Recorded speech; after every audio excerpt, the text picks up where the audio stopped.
So, if you're watching this from YouTube, hello, welcome. My name is All For One. You are joined by my very lovely Twitch chat. We're making a tier list for survivors and hunters for both ranked and tournament play. So, as you see, that's my very, very lovely Twitch chat full of great people. Great lurkers, great, even if they're not talking, come join us. I stream typically daily at All For One 101. Twitch.tv/allfor1 But like I said, we're gonna be making a tier list because why the fuck not? Everyone's making a tier list. I know Alien's making a tier list. I know Eli's making a tier list. I know a bunch of people are making tier lists, so we're gonna do one too, and we're gonna do it with Twitch chat because it's fun. So now, what is the definition? What is our definition of what an S tier hunter might be? There could be a multitude of things, right? Multitude of different definitions. You could be like, oh well, a hunter that you could become very good with and win with all the time.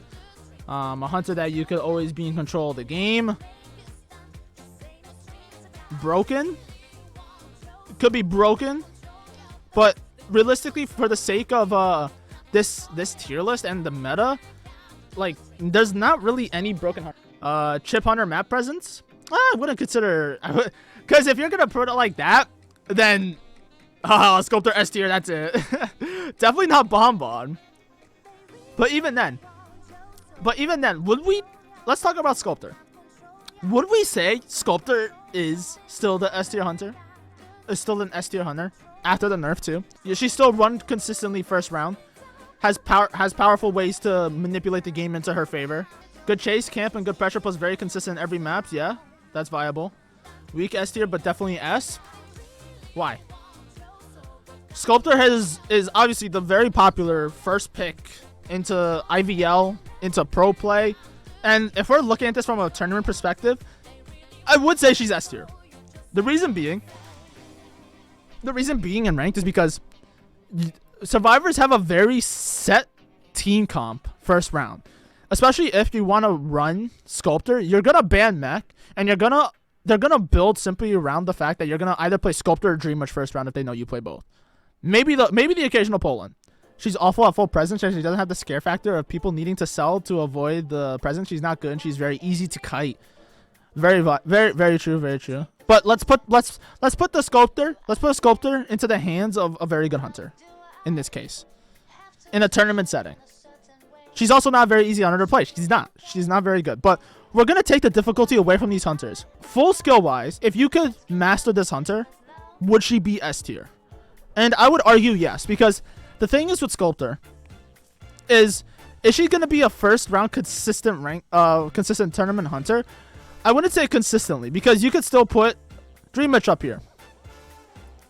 Like, would you put Dream Witch? I would personally put Dream Witch in front of her, but we'll talk about it. But these are two hunters that overall, with the skill, if you get that pristine with the character, then you can actually still pull out wins with the character.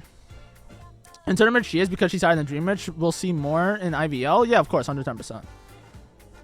That's any hunter in the hands of a good player? Not necessarily.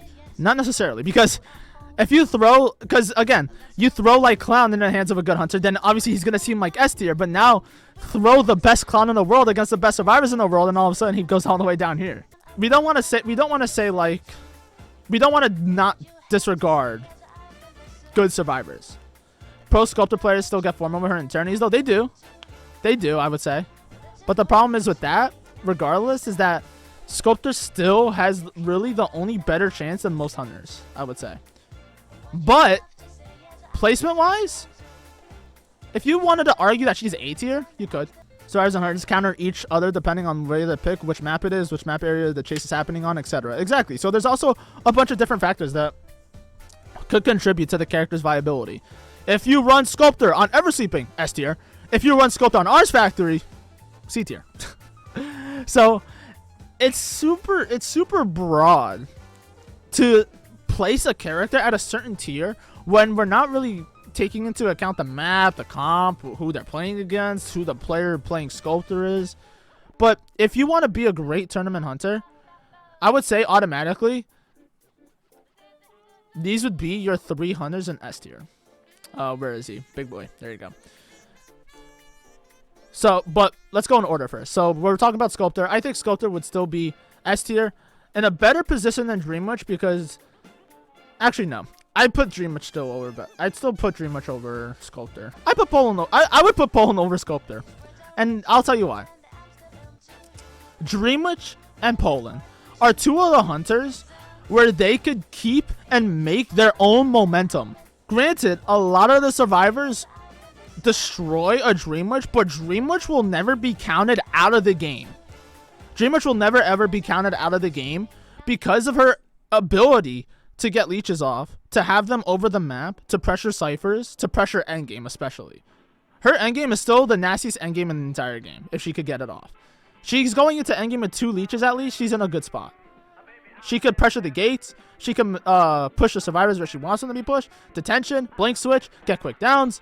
Dreamwitch excels at this mind game and also map pressure that she could offer over like any map, really. Minus like Sacred Heart, obviously, but all in all, on most maps, Dreamwitch could be very well used. Both of them are game changers, definitely, for sure. I agree.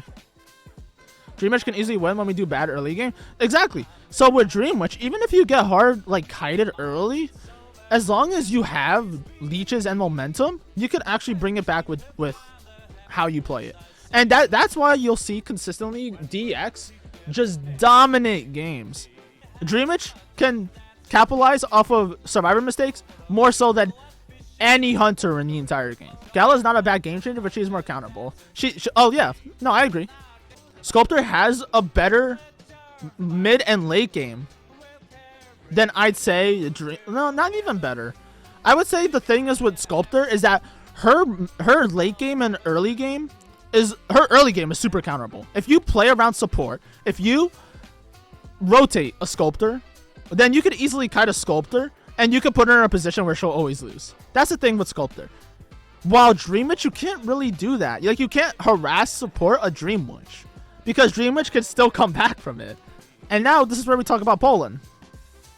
Poland has good mid and good early game, I would say. He could set his momentum if he gets a spike, if he gets a down, if he gets pressure off, and he could keep the mid game very, very close to where he wants it to be. Switch out. He could start with abnormal cipher twice, switch to peepers, and now he starts pressuring. Or he could start with blink, switch to abnormal, pressure the ciphers, and then he wins the game. His mid game is better than both of these hunters, personally. And I'll say why. And I'll say it because of that trade switch to where he could keep it he could keep the ciphers where he wants them to be in a sense. Especially if he gets a great early game. He could keep the momentum for himself. He could pressure rescues. He could pressure ciphers as long as they're not in absolutely like bad areas. And he could always put himself in a win condition. I feel like Poland is more accountable than Sculptor. He's map dependent too. I wouldn't say he's more accountable than Sculptor because Sculptor, the problem with Sculptor is that harassing affects a Sculptor a lot more than it does a Poland. So imagine if you get 2 spikes as Poland, and now you just want to get it down with a trap, and then you get support harass. Like, oh, you got forward on you, you got Entobees on you. Oh, it's fine. Just go back into wheel and then catch right back up. While with Sculptor, harassment against a Sculptor is a lot more detrimental. Why Sculptor first round? Then Poland's can be run first round depending on how well they're used. To be honest, you could run Poland first round. Sculptor's run first round because she's able to be a consistent down farm, and she's a very consistent like tie farm as well. While with Poland, like, you could get kited early, and you could have a bad early game to where your snowball is really bad, and even getting a tie is hard. Poland is a win or lose hunter. You never tie with him. No, you could tie with him. The thing is that you could tie with him because even if you get kited and they cipher pop, then you could and then as long as you have a kill, you could still get another kill. It's just more inconsistent to tie with him than it is with Sculptor. But Poland has more win potential than Sculptor because he could snowball into certain comps. All 3 of these hunters excel on the same map first round, which is Eversleeping. Eversleeping has become a very popular first round map because all 3 of these hunters excel on it. Poland could be a tie hunter if you go insolence confined for one, but usually Poland's like that aren't unconfident on the first chase. I wouldn't say so, because if you wanted a tie farmer Poland, you actually just go detention. You go detention and then you don't play insolence, and then that's it. You just go for a complete tie arm on Poland with a little bit of win potential, a little bit. But even then, you would just go detention, and then you always farm a tie.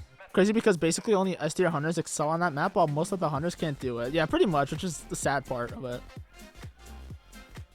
But these 3 hunters in tournament gameplay would be your go-to hunters, and they would be the best options to pick. Dream Witch would still be the best because Dream Witch has the most control. Poland can set his own momentum, and Sculptor because she could snowball her momentum into having a great mid and end game. So now this is where it gets finicky now, because at this point we're gonna come on to tie and loss farms with very minimal win conditions. And then obviously first win in A tier is gonna be Bloody Queen. It should be no secret why Bloody Queen is A tier in tournament gameplay. Bloody Queen is pretty insane when it comes to tying. Like a good Bloody Queen will always tie a game unless you're going like for DX plays. You double mirror someone, you abnormal cipher, you always set yourself up for a tie / a win. She's pretty good at that. This is why you will see her mainly if people want to tie or even want to push a win. But even then Bloody Queen could still get pushed for a loss, because if they miss 2 mirrors, then it's going to be really rough, especially depending on the map. But she's just very good to securitize. I shouldn't have to explain much. Good map pressure, good chase pressure. Her camp is bad, but regardless, she could still play around the map pretty well, which is why her camp is bad. But this is why you would see her mainly in a second to third round scenario if the hunters don't have any of these 3. If Bloody Queen had camp, she would be S tier. Well, yeah, of course. That's with any hunter though. Like imagine, like wow. Imagine if where is he? Imagine if this guy had camp. Wow, he's all the way up here now. Imagine if Wu Chang could camp. Best hunter in the game all of a sudden, right? Imagine if Feaster had map pressure. All of a sudden, he's the best hunter in the game. The reason why these hunters are all S tier is because they each have a bit of everything. Good map pressure, good chase, good camp. Good map pressure, good chase, decent camp. Good chase, great camping, good map pressure. So, following Bloody Queen, I would honestly put Geisha. Geisha has risen up in the meta a ton because a lot of the meta has shifted to transitioning, distance, and overall a lot of usage of the items early, which Geisha is very good at doing. She could cover a lot of distance, she could waste a lot of items, and she could put herself in a position to where she could guard ciphers pretty well. She has great chase, really good chase if the Geisha is experienced on it. Her camp is bad, but her map pressure is also great. Could also be a win con hunter if she goes hard enough for it. Especially with DX usage, you've been seeing a lot of just Geisha rise in this meta because of just of those simple facts. Now let's talk about the next hunter. But personally, I wouldn't put Bonbon next. I put Spider next. Bonbon I'd maybe put here, maybe. But even then, it's iffy because you could also put Axeboy above Bonbon. The Bonbon nerf, the reason why is because Bonbon nerf has actually affected him severely to where if he doesn't get a good chase, if he gets harassed early, he's going to lose the game. He will lose the game. While strong Axeboy players can tie and win games. So let's talk about these 3. Let's talk about Soul Weaver. Soul Weaver on Chinatown, first of all. Chinatown Soul Weaver is this. Chinatown with Soul Weaver is disgusting. Before, it was Red Church Soul Weaver is literally round 1 win con for the hunter. Soul Weaver has risen in meta very, very well because of the map pick of Chinatown and Eversleeping. She's usable on Eversleeping. And then obviously she's usable on Red Church. Her chase and camp, I think, has a lot more potential than what Bonbon has to offer. Because even if you harass Soul Weaver, you can still catch up pretty fairly, especially on Chinatown. It's just mainly because of Chinatown, really. Like, if Chinatown is not a factor and it's like on Moon or Lakeside, then you'd maybe favor Bonbon. But even on those maps, would you even fear Bonbon on Lakeside, on Moonlit, the same maps that she would be bad on? You wouldn't, right? Because it's Bonbon. Like, big map, you can rotate him. If you kite him, he loses. While Spider, it's a lot harder to do that. She has a lot more win con than Bonbon. Her camping is pretty good. There's a lot more potential that she could win a game. She covers a lot of distance like Geisha. She does. Which is why I would also put her above Bonbon. And then I would put Axeboy here as well. Simply because of the fact that he has win con potential. Like, granted, if the Axeboy is bad, then yeah, he's gonna lose. But it's also depending on the situation. I would say these two are interchangeable. You could put Bonbon above Axeboy. Bonbon has good camp and good chase. But you harass a Bonbon and then that's it. He's just gonna lose. I'm trying to think if I would put Naiad above Axeboy in this situation, or even Bonbon. Because Naiad has good chase and a good enough camp to always secure a tie. Every time we've seen a Naiad, she's mainly tied. Which I think I would personally hold that to a higher standard than Bonbon and Axeboy. Would you use her in tourney though? If you need a tie and you want to win it, yeah, you would use her. She's been used in tourney before. Every time she's been used in tourney, she's tied most. Like, she has the potential to be very, very pristine in certain map picks as well. Naiad is weak early game in my opinion, especially since most survivors are transitional kiting, but if she camps well late game, she ties. Yes, but this is mainly a second to third round scenario where you could get rid of a lot of survivors that counter you. So let's consider that. Okay, you get rid of mechanics here forward, priestess. Like, then obviously you're gonna be disgusting as Naiad. The problem with her is that if she does get kited, she will lose. Well, yeah, of course. But then again, that's with any hunter. If you kite Bloody Queen 2 Mirror, she will lose. You kite Geisha like 4 dashes, she will lose. You kite Soul Weaver 60, she will lose. Like yeah, obviously, if it happens. You still think her dash mechanic is still weak, survivors can dodge that so easily. But the thing is, with her dash mechanic, is that it's not so much like, oh, you want to land a dash. You use your dash as well to close off loops and to, you know, make circles a lot quicker. And plus, the option now to cancel it has made her a lot more consistent with her dashing. In a realistic scenario, like, Axeboys can do good, but personally, I think Naiad just is the more safer pick. Naiad could do a lot more than what Axeboy can do. Same thing than he could do more than what Bonbon can do. But at the same time, it's interchangeable because it's just depending on the map and the player. If you're a great Axeboy, then yeah, you're gonna run that over Bonbon. If you're a great Bonbon, you're gonna run that over Axeboy. So it really depends. It really depends. On Lakeside, you're a beast. Yeah, on Lakeside, Naiad is all of a sudden here. She has more of a win con than this. So you have these hunters usable, I would say, in the second or third round scenario. Would we put Anne in A tier? Or would she be the first in B tier now? B tier? Why? Anne has good chase, but her pressure is bad. Okay. Also, Little Girl. Little Girl doesn't destroy her hard anymore. B tier because meta screws her up. Okay. Valid argument. But the problem is with her chase, I would say. A lot of the survivors are able to counter her cats first and foremost. And a lot of what the survivors can do against her in a camping scenario can pretty much counter it. Before, it was her camping was pretty good. Pretty good because she could cap back and then just double hit every time.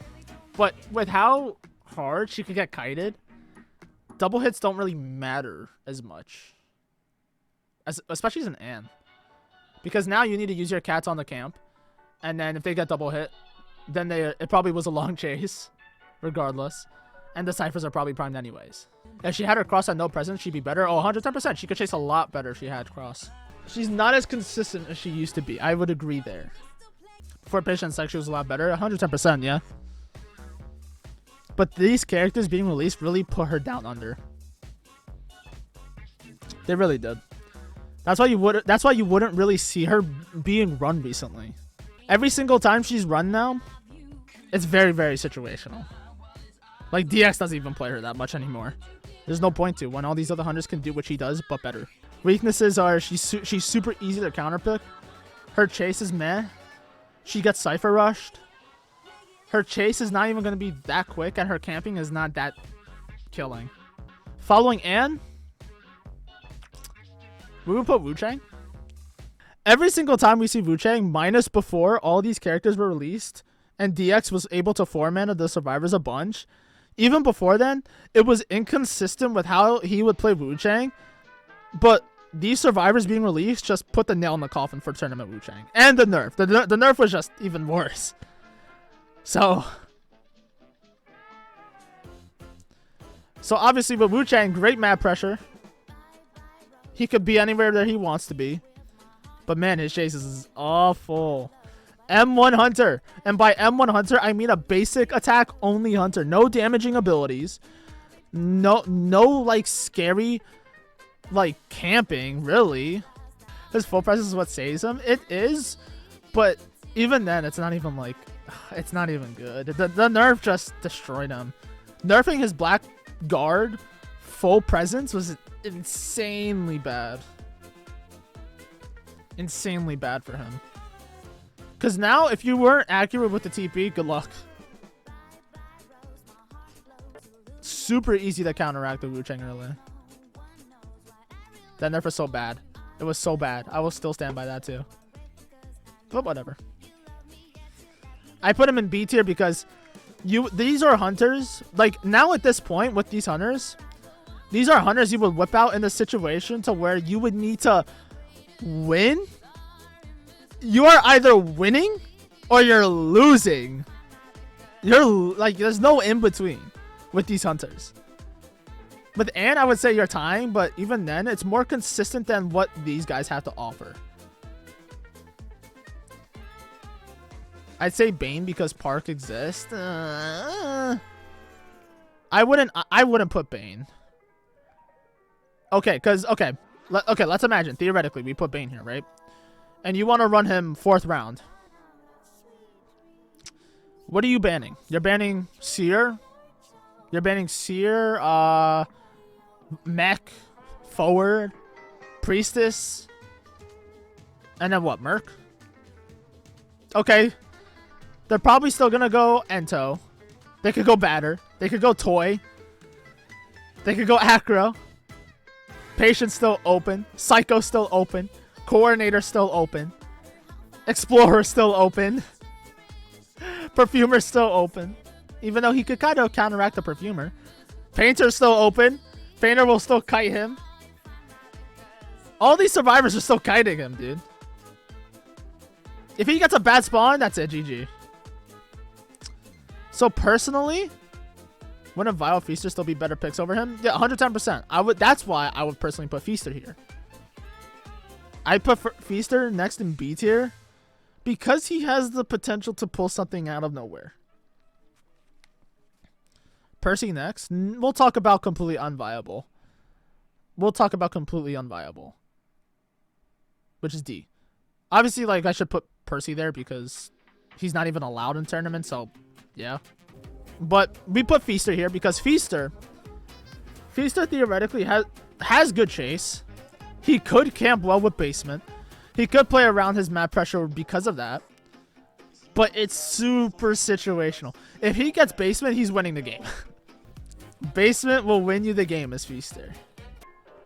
Are we putting Gamekeeper, Violinist, B tier? Are we putting Ripper B tier?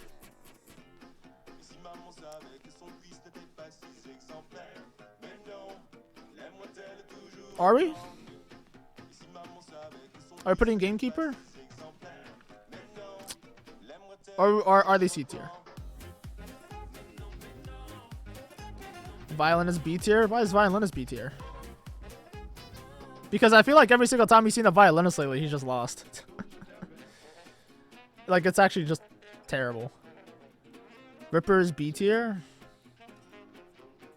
I'm super hesitant on all these hunters. Like, let's see who we have remaining. In tournament gameplay, at least.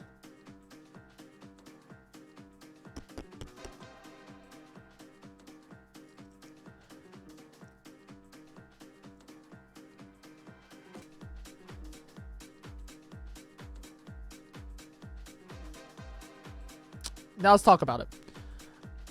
I personally... Actually, I'd put Ripper B. I would honestly put Ripper B tier. Because Ripper against comps like Patient, late game, Patient, Little Girl, Acrobat, I would put them in a situation to where he could actually do something in these games. Like, he could actually do it.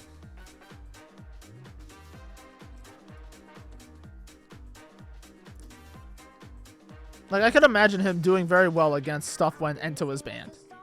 And when forward mech is no longer a factor. Ripper, I was put in the very end of B tier because he can cover distance. He has good chase. He has good camping. And he has good map control with that speed boost later on. And he could drag out wins. Ripper is better because he's more player controlled.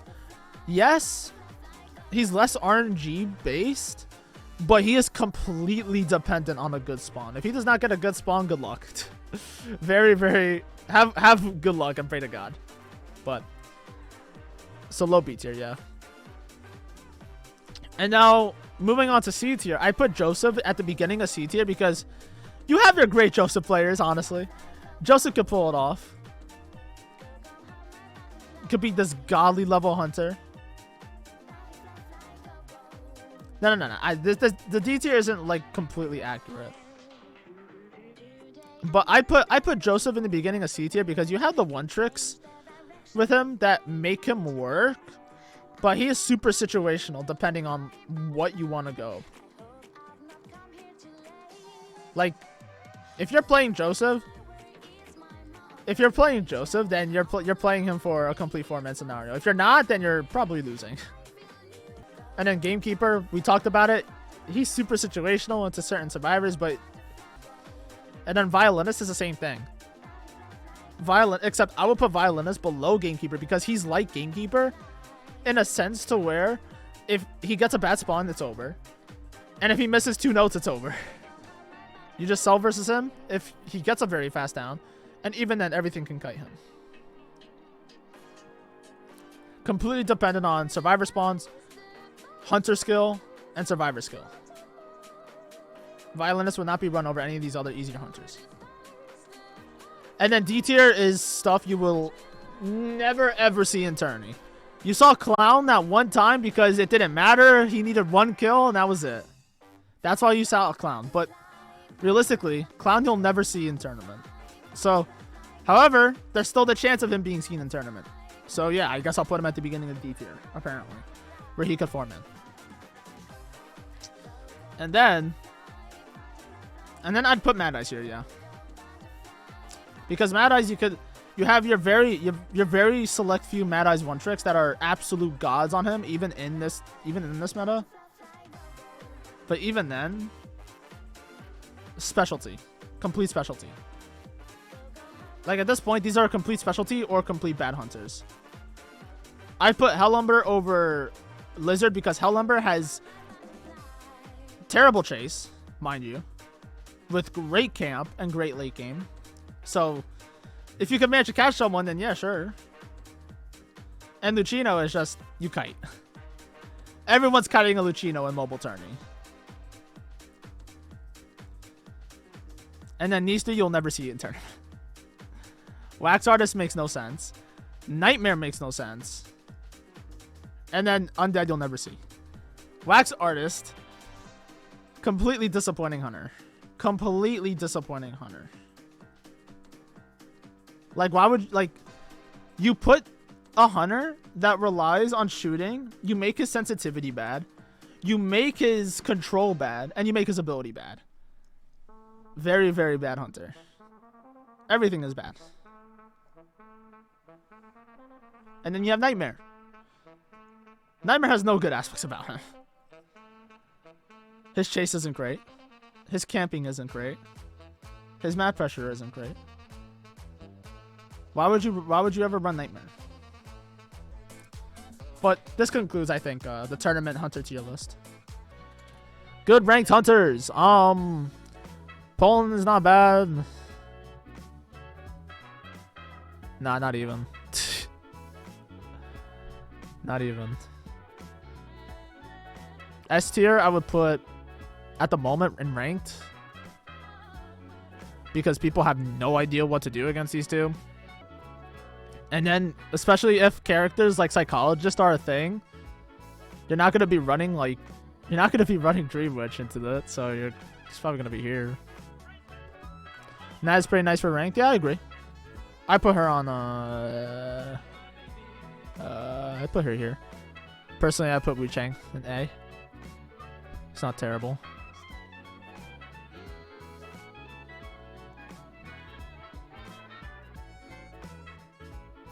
Terrible. Terrible ass on her.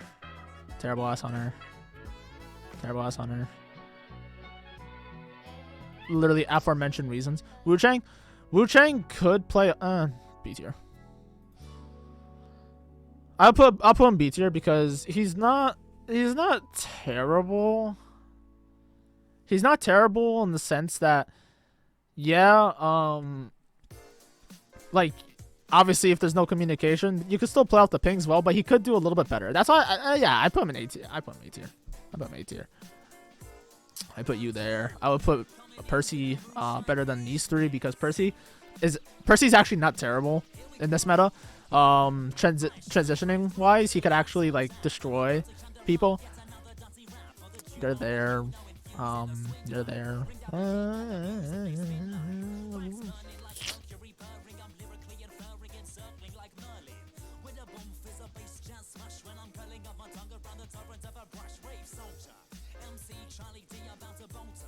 Put Robbie in A tier. I mean, I'll put Photo B tier. Nah, I wouldn't. Because all those ranked survivors destroy Photo. I would not put Photo ranked tier. If I put Photo B tier, what is he gonna do against a batter all game? Good luck. Good luck. Good luck, bro. Sculptor, I put Sculptor. Poland is so much more easier to counter in rank because you just go whatever and just Cypher Rush them. You can go Mech Prisoner and Cypher Rush them. Violinist, I put B tier. Because he could do better versus the survivors. Mad Eyes is specialty. Ripper is probably best B tier because he could capitalize off of miscommunication. Gamekeeper, I put above these guys. I put you above Violinist, honestly. If Otto could just sometimes get full presence off full picture, I'd see him easy being D tier. Literally, yeah. Pretty much. Like, keep in mind that these hunters are only in these tiers because of picker ban. Mary is good because people have no kiting sense, no game sense. So what they do is they just ban it like they do every other character in the game that they don't want to face, and then they never have to see it play to learn what to do against it. So they just ban it because ew.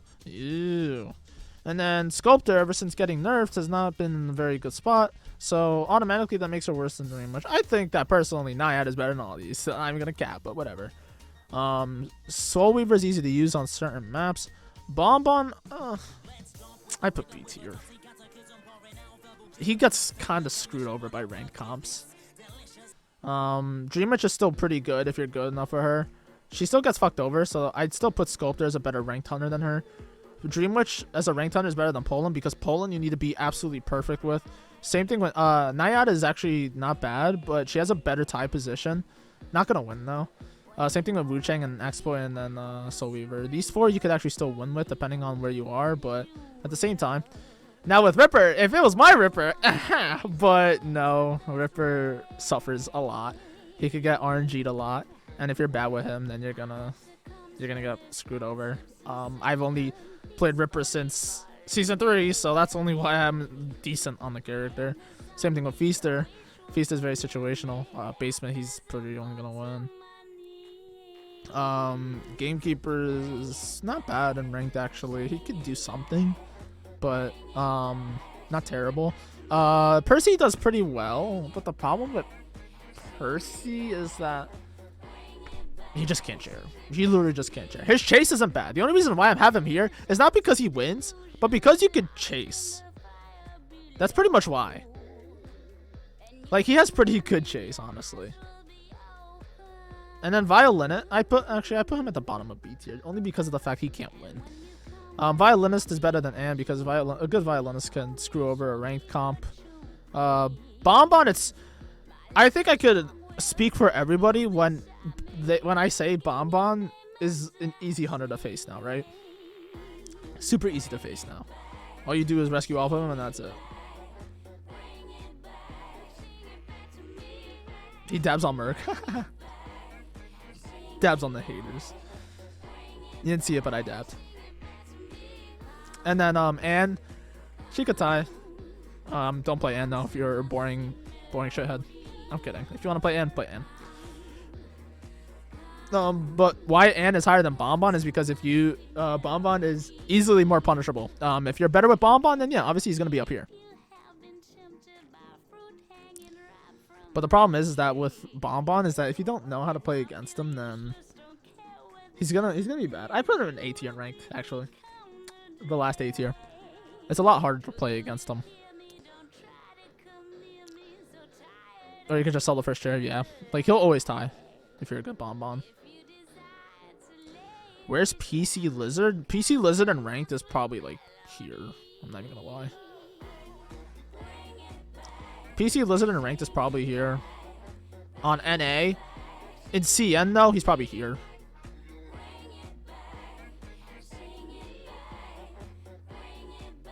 But in mobile everywhere, he's here. he'll get destroyed on mobile. PC Poland? Oh, PC Poland's like easily here. Easily here. And then Photo, because if there's ever a harasser on the team, good luck playing Photo. Hellumber, the thing is with Hellumber is if you get chases, then yeah, you could win games. So now after that, Lucino mobile is not gonna win. Mad Eyes is a specialty, so you could still win with him, but good luck. Clown is Clown, but I still think Clown is better than Nightmare. Nightmare is dog water, absolute dog water. If you're a skillful Clown, you'll actually win games. It doesn't matter if you're a skillful Nightmare; you'll always lose. I think that actually Nightmare and Wax Artist are tied. This is interchangeable. They're just both so bad. They're so bad. I love how they release all these survivors in a row. They release Psychologist, Patient, Little Girl, Novelist, and now this new survivor that's probably gonna be meta. All these survivors in a row that are all just nasty, disgusting S tiers minus Novelist. But regardless, all these just disgusting ass kits. And then they give us 2 brand new hunters. And then they're both ass. I think Wax Artist is worse because Nightmare at least has his own TB to get around the map. Not even. Like, yeah, you could argue that, yeah, like, sure, he has better map pressure, but who are you killing? Who are you killing? At least Wax Artist could kill people. At least he could down somebody.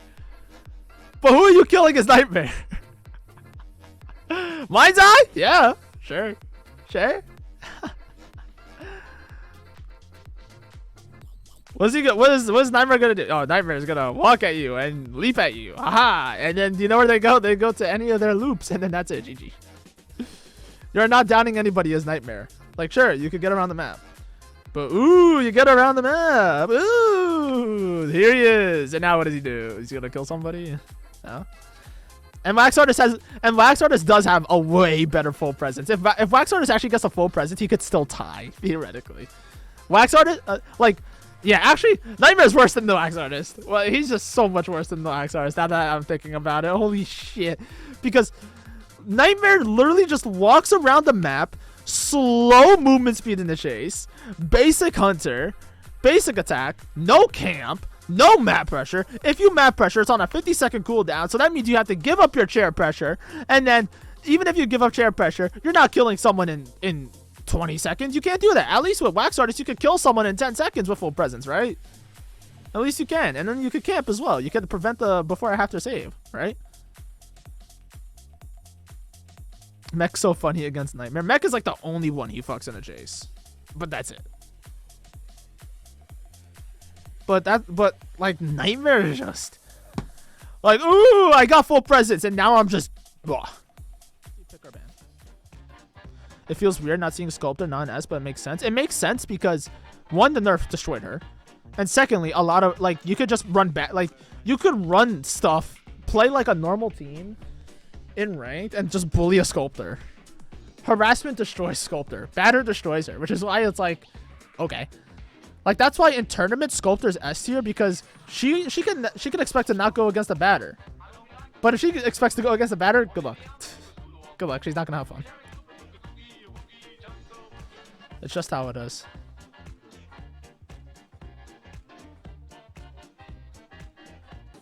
Yeah, it's a ranked tier list. This is not like a tournament tier list. We already did the tournament tier list. But yeah. That concludes my tier list. So to my YouTube viewers, thank you for watching. I appreciate it. If you want to discuss it in the comments, I'm sure myself and my community also will be more than happy to discuss it. Thank you for watching, I guess. And I hope to see you in the next one. Take care. Thank you for coming. I'll have a YouTube outro, so I guess that'll be it.